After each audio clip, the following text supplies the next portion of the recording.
Hey everyone, welcome to the video. This is Pat Brown. I'm going to be doing a little voiceover on a Bob Rodale Fitness Park crit that runs on Thursday nights typically.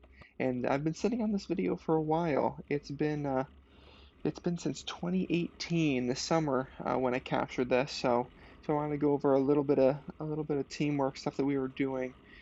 Since at that point I was riding for Lackawanna Valley Racing Team, and I believe we had four guys in this Thursday night race.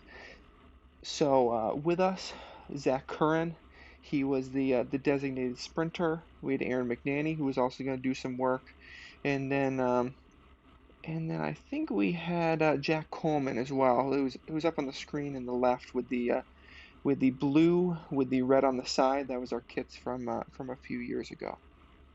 So there's Aaron. So there's Jack. Aaron is at the left, and then we'll be bringing Zach up here soon. So really, my role was to be the best lead out guy I could be. Try to make things hard, so then my sprinter can sit in here, and then hopefully soften up some of the other riders who are very keen to take some sprint points.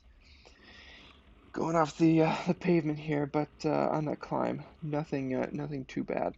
So this is a really interesting course that can play to sprinters, it can play to breakaways, some little undulations, and some nice smooth curves. So some pretty fast but safe racing, and it's about a mile long.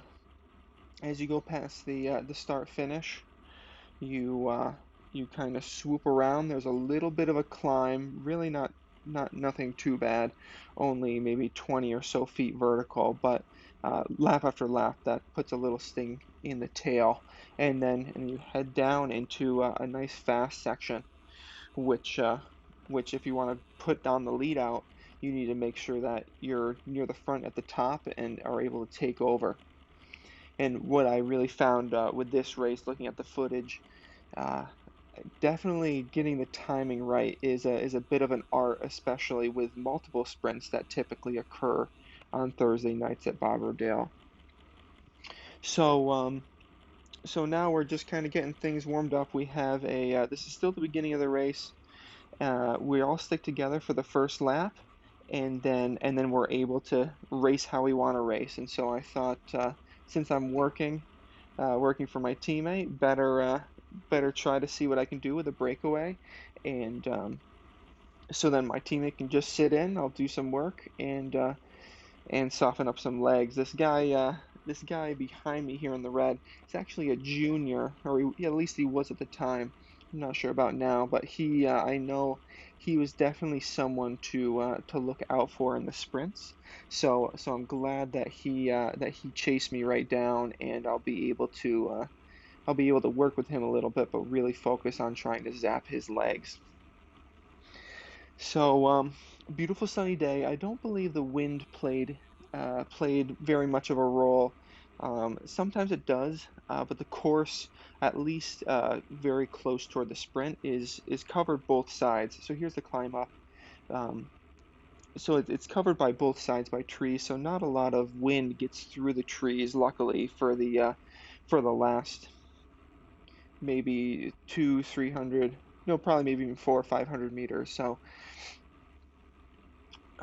now we're caught. We're just cruising along, and so I'll take a little rest and let some of these other guys take up the chase.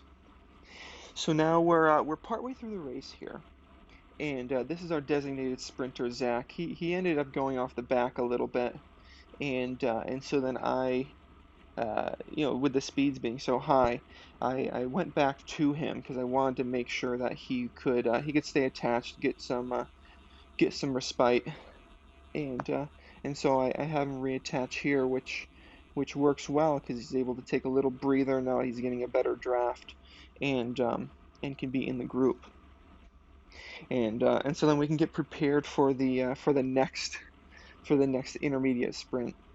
So what's really cool about these Thursday night events at Bob Rodale's that Chip puts on is there are sprints every 3 laps. So every 3 miles there's a sprint and you get points. So it's the first four across. I believe the person who gets first gets five, and then I believe it's 3, 2, 1. So it's very advantageous to get across the line first. And and there are two races. This is actually like the B race, or the typical Cat 4-5 or juniors race. And then after this race, then the 1, 2, 3s race. And at this point in my cycling career, it was I was racing in the 4-5s, and so we raced in the B race. So I got Zach pulled up. He's doing all right, sticking to my wheel here, and just trying to get into a good position, riding that fine line on the grass there. And now we're going up the climb, and you can see every time that we go up this climb, it's always a bit of a challenge. So there's always someone at the front trying to really put down the pace, and really trying to see if they can get some separation, or really trying to prove themselves to all the other riders, especially if they're on the front. So I believe we're right near the front here, and so I'll get a chance to lead Zach out. I know he probably doesn't have the best legs right now, since he was just off the back and struggling a little bit, because he's been, sprinting at each intermediate sprint. So I'm actually sitting on the front here, and I'm trying to give him as big of a draft as I can. Probably doing a little bit too much to keep it strung out, but I wanted to make sure that he was sitting second wheel, and that he has a clear run in for the finish. And so you can see on the map, then we make a turn here, and then it's basically wide open. So I try to kick it up, so then I can accelerate, so Zach can finish his acceleration. And I don't think we quite got the timing right, because then we have other riders coming by. But luckily, I believe he got that at the line, and I just missed out on a few points myself. But I wasn't too concerned about getting those points. So I think, as a 4-5 rider, I think it was good definitely to practice these for when we got into some real races on the weekends.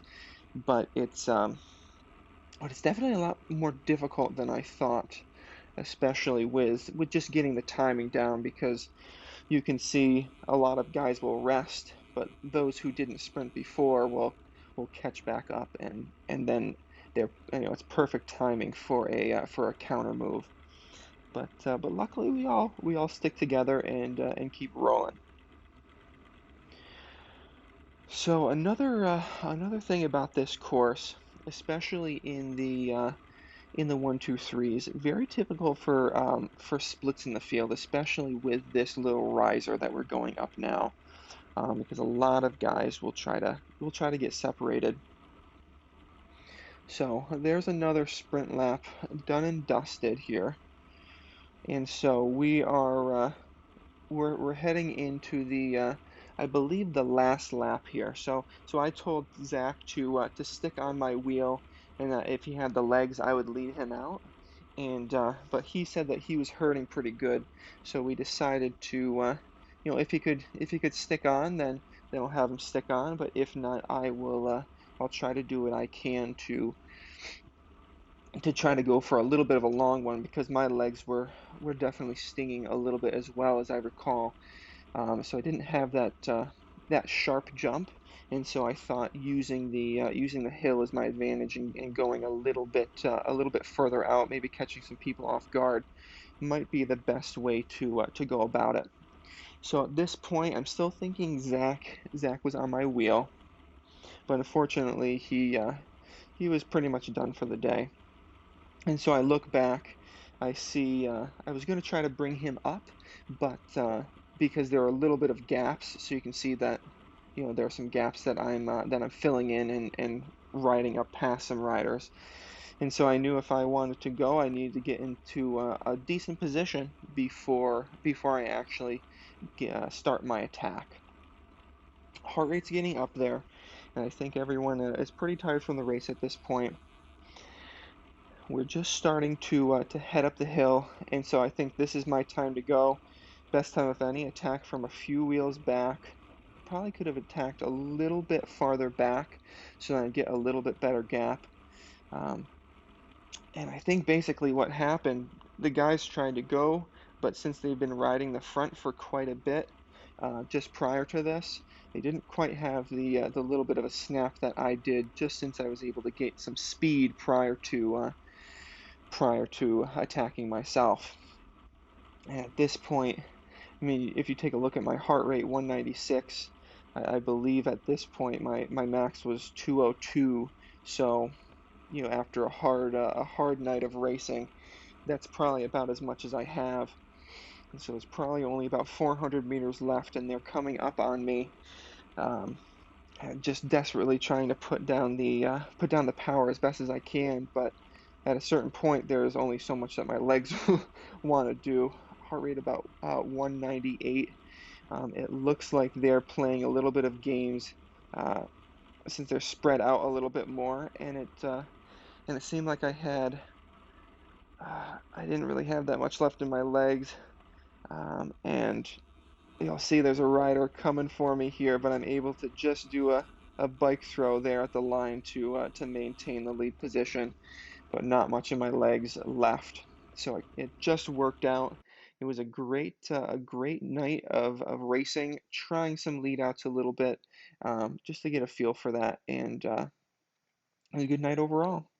All right. Well, thanks for listening. And if you like my content, make sure you subscribe and like, and we'll catch you on the next race.